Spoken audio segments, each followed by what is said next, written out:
Okay, let's ask one question for each East playoff team, and a lot of these questions, as you would guess, are sort of aimed for the playoffs, although as we get farther down, I guess it'll get a little less specific and a little more general, maybe, I don't know. Anyway, let's start with the Bucks, and I think it's a credit to Milwaukee that the question I have for them is probably the smallest of all the top teams in the East. Really, I'm just wondering how Budenholzer is going to view the minutes for all their role players between Grayson Allen, Joe Ingles, Javon Carter, Jay Crowder, Pat Connaughton. I would not put Bobby Portis in this group, like we know Portis is going to play a lot. I think they're all going to play regardless of the series, but more so will just one or two guys get more minutes depending on the matchup. So for example, like if the Bucks saw the Cavs, which would happen if the Cavs beat the Knicks in round one, would Javon Carter perhaps get more minutes for the sake of Mitchell and Garland? Because, of course, Javon, good on-ball defender as a guard.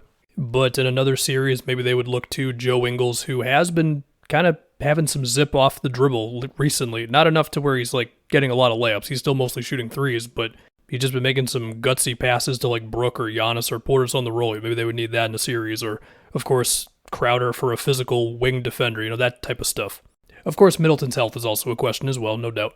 Next, let's go to the Celtics. I do not really know what the crunch time lineups should be or will be for the Celtics in the playoffs because, obviously Tatum, Jalen, and Horford, I assume Horford will be in when they have to be. But then after that, you're looking at two spots, and Time Lord's health definitely affects this, but after that, it's still him, Brogdon, Smart, and Derek White, right?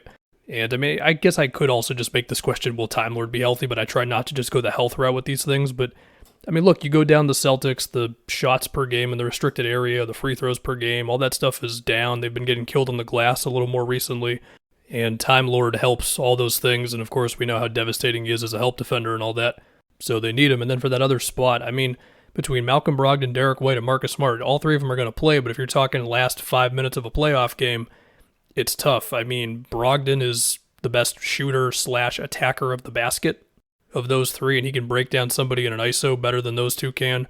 Marcus is going to do all the Marcus things between grabbing crazy rebounds, diving on the floor, occasionally getting a couple of baskets in the post. He's always found a way to get a couple of those in crunch moments, and then being the defender he is, of course, whereas Derek White is kind of this little bit of everything where his shooting's been better, and he will also attack off the catch. He'll push the pace in transition. He will run just little random handoff actions or screen for somebody or cut. It's just a tough decision, especially because Derek White's also a good defender. Regardless of what it is, what they had in the last one where Derek White did not play at all in the fourth quarter, that could not happen, Joe Mazzulla. What the hell is that? Next, we go to the Sixers. So I'm pretty sure I've done this spiel 4 times, but maybe not this season, but you added up from last year.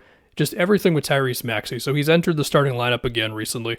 And really, man, it's just his entire existence within the Sixers offense and just the flow of it, which, of course, it's a lot of Embiid face-ups, it's a lot of Harden Embiid pick and rolls, it's a lot of Embiid 15-footers, especially if bigs are dropping against it and all that. And just within that, it's always Maxey relocating around those actions, and also are they going to tap into Maxey screening for Harden because they've had some success with that. In fact, one of their recent wins against the Cavs, one of their threes in the fourth quarter was off of that action. Also, if you're going to try some Harden Maxey lineups in the playoffs to hopefully hold up when Embiid is sitting, because you're going to have to sit him for some minutes in the postseason, of course. Just hopefully Maxey can be there for him. And obviously there's the transition stuff. I really like when he does empty corner actions with Embiid, even if it's just a simple handoff action, And so I guess my question is just let's see how good Maxey plays. I don't know. But also them not forgetting about him in the offense. Even if, again, I think he will have those moments where just naturally playing off of Embiid and Harden will get him points. Anyway, for Cleveland, I do feel like a broken record because I so often bring up Mobley's offense with this team, but the reason I do it is because I feel like everything else is just kind of a given between how good Mitchell and Garland are, and some of this is a credit to Karis LeVert because I think he's been pretty damn all right recently, to be honest, where the three ball has been there. I do think he's found the right balance of sort of finding his spots to attack, but not hijacking too much of the offense for the sake of shooting a 13-foot fadeaway. Isaac Okoro, hopefully him making enough shots, but Mobley's just the wild card on offense for me. And of course, he's still a huge positive. The defense is amazing. He and Jared Allen, the super rim protection of it all, we get all this. Probably going to get the Knicks in round one, right? And I'm just thinking about the way the Knicks like to sort of fight around screen actions and deny actions, and will Mobley be able to get open lanes to the rim. I mean, look, he does do some relocating to the free throw line, which sometimes allows him to get into like a pull-up, or if anything, he can put the ball on the deck and then get into like a hook shot with either hand, because that is probably the most impressive thing with Mobley in the half court to me. It's when bigs sag off of him, he will try to take advantage of it. And there are times where he'll pull off post moves where it's like, wow, or a turnaround jumper that looks great. But as we know in the playoffs, the help defense is going to be more aggressive. Guys are able to get away with more guarding one-on-one. I just want to see what it looks like. Now let's go to the Knicks. RJ Barrett, who has been still a little blah with the three ball recently. However, RJ's attacking off the catch and just driving and picking his spots has been a lot better lately. Whether it be him relocating from, let's say, the wing to the corner to get into somebody's line of sight when they're driving, and then off of that it's pump fake and then just get by his defender enough, or keeping defenders sort of like on his back or on his hip. I think he's been doing that a little bit, working off of screens. It seems like he also enjoys rejecting screens, when you cross over like away from the screen, basically. He's had some nice pump fakes around the rim, and also, for lack of a more descriptive something here, he just looks a little faster. Whether it's decision-making, whether it's attacking the moment he catches the ball, maybe taking a page out of Quentin Grimes' book, maybe his drive is like slightly wider to where he's going at the defender at an angle as opposed to like right at them. I don't know what exactly it is, but it's all just looking a little snappier, a little faster, and yeah.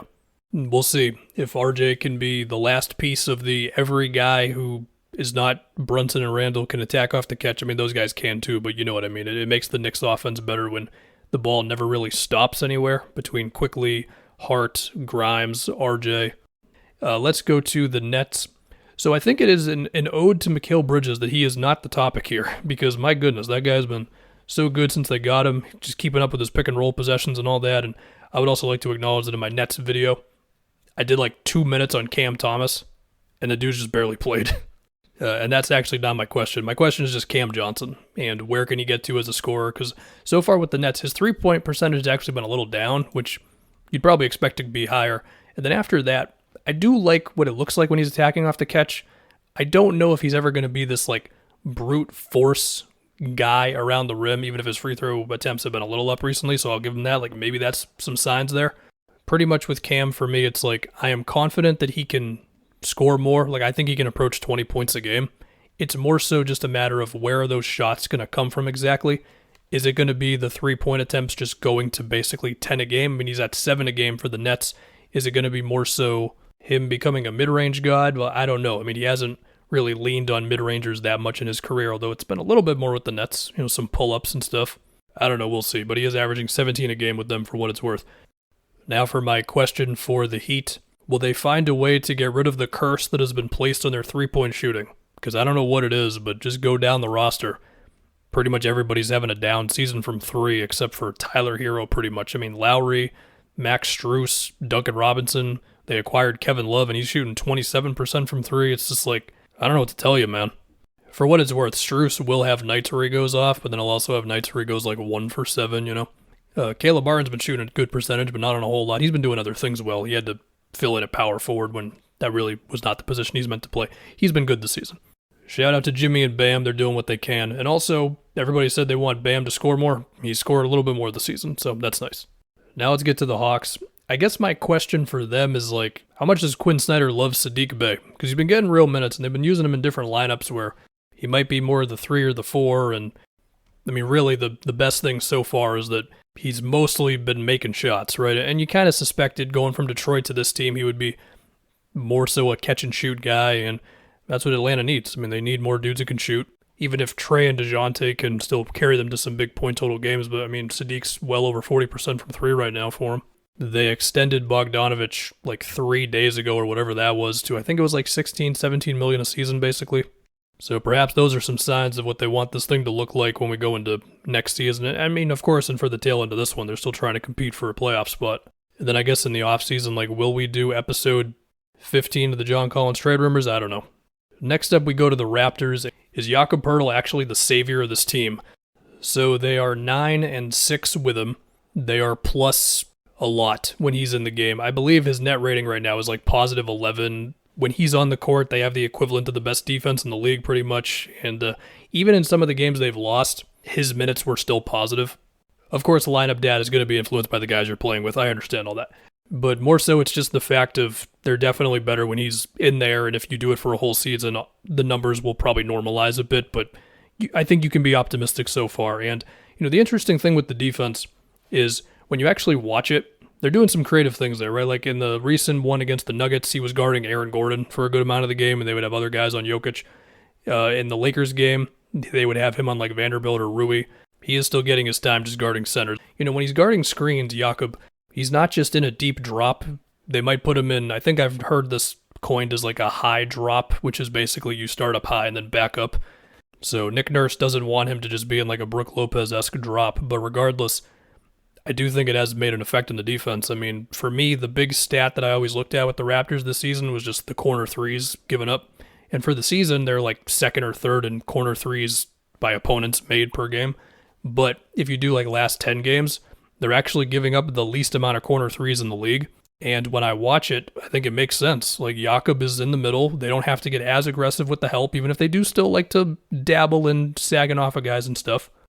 And again, I think you got to be optimistic. And then offensively, he's setting screens. They're allowing him to be a bit of a hub, whether it's for handoff actions at the elbow or the top of the key. He's been finding cutters. He's also had a couple of really nice lobs to like Anunoby or something when he's cutting and Jakob's got it at the elbow. I've seen at least one like really nice sort of high-low action with him and Siakam, so we'll see, man. It's definitely been good so far with Poeltl. I know the Bulls are the 10 seed. I actually want to start with the Pacers. I just want to see where Benedict Mathurin gets to as a playmaker. I'm not freaking out or anything because he's a rookie, and obviously we all see the scoring potential, so that's just a little thing there. Anyway, now for the Bulls and the Wizards, because I want to put them in their own group, even though the Bulls are ahead of the Pacers right now. My question for these two teams is actually to the fans of these two teams. How you guys feeling? Are we good with this? Do we want this to keep going? Do you want a major shakeup? Do you think a major shakeup is coming? I don't know. The Magic are like 3 games out of the play-in tournament, so I don't know. My question for them is, how awesome is this thing going to be in 3 years? My guess is very, very awesome. There you go.